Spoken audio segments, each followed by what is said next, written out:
So for the documentary requirements, syempre ang unang-unang kailangan dyan is the retirement claim application form. Ngayon, if in case na ma'am, nagtrabaho rin pala ako sa government dati.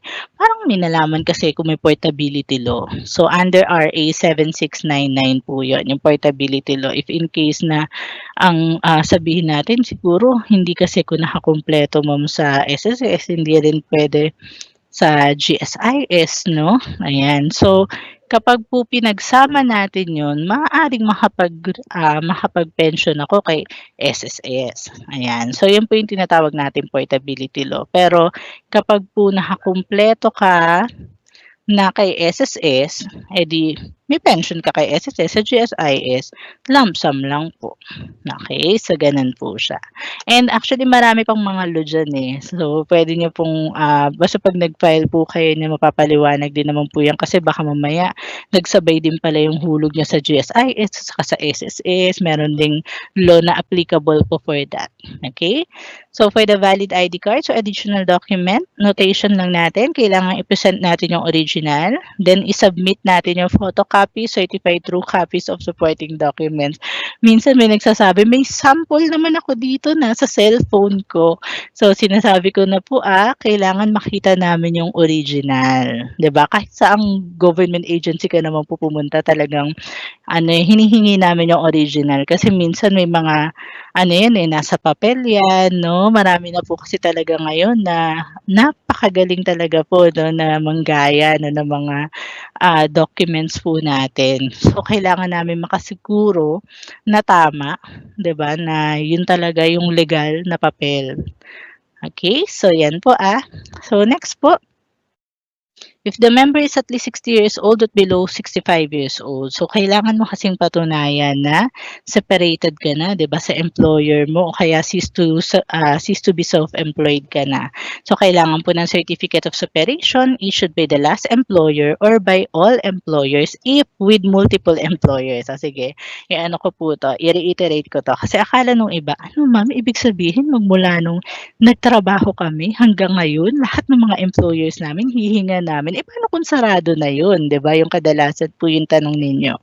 So dito po may notation tayo, may open and close parenthesis tayo diyan, if with multiple employers. Ibig sabihin ang sample diyan siguro professor siya 'no, na nagsabay-sabay yung mga niya, yung mga pinagtatrabahuhan niya. Kumbaga dito sa isang school or university 'no, 2 hours siya, takbo ulit siya kasi nasa kabilang kanto lang, 2 hours ulit siya dun tapos tawid na naman siya, 2 hours na naman siya dun. So, sabay-sabay na naging employer niya. Kaya po kailangan by all employers po yun.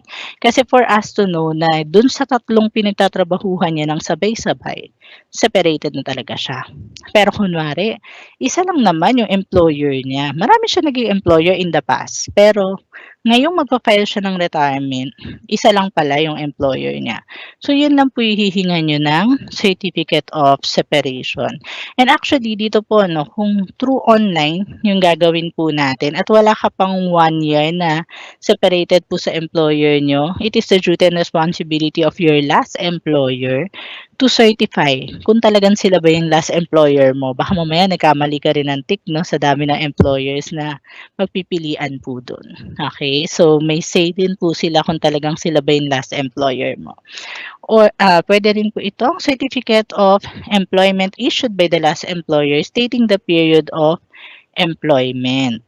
Ayan, so mula kailan hanggang kailan ka po ba nasa kanila?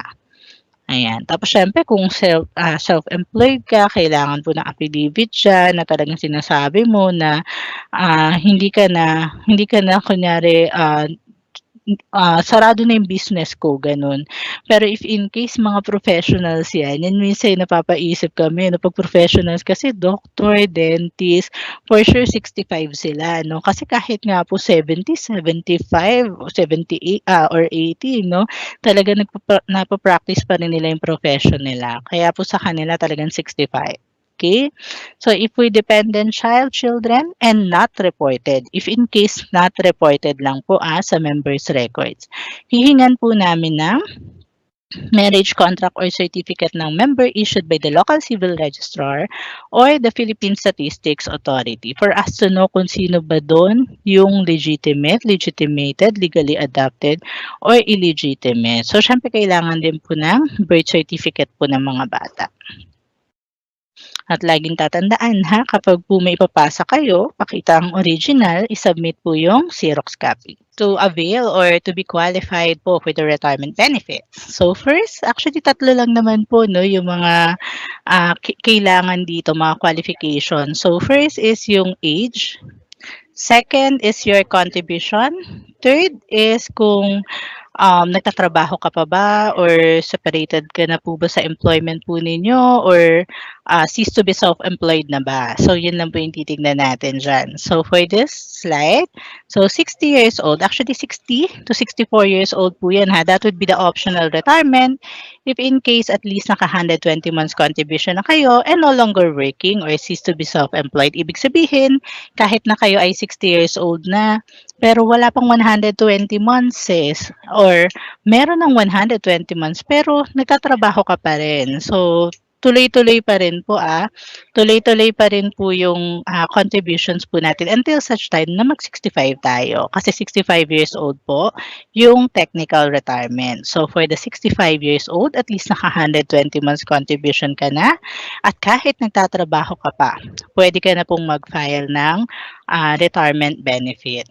So dito makikita rin po natin na meron tayong batas no para po sa mine workers, either surface or underground mine worker man po ito under RA number 10757 effective April 27, 2016 for those surface or underground mine workers po na edad 50 years old, yan na po yung kanilang optional retirement. 60 years old naman for the technical retirement. While for our race, we're Chucky, under Republic Act number 10789, 55 years old naman yung technical retirement. And kailangan po nag-retire sila not earlier than May 24, 2016. And they have been a mine workers or race or Chucky for at least 5 years.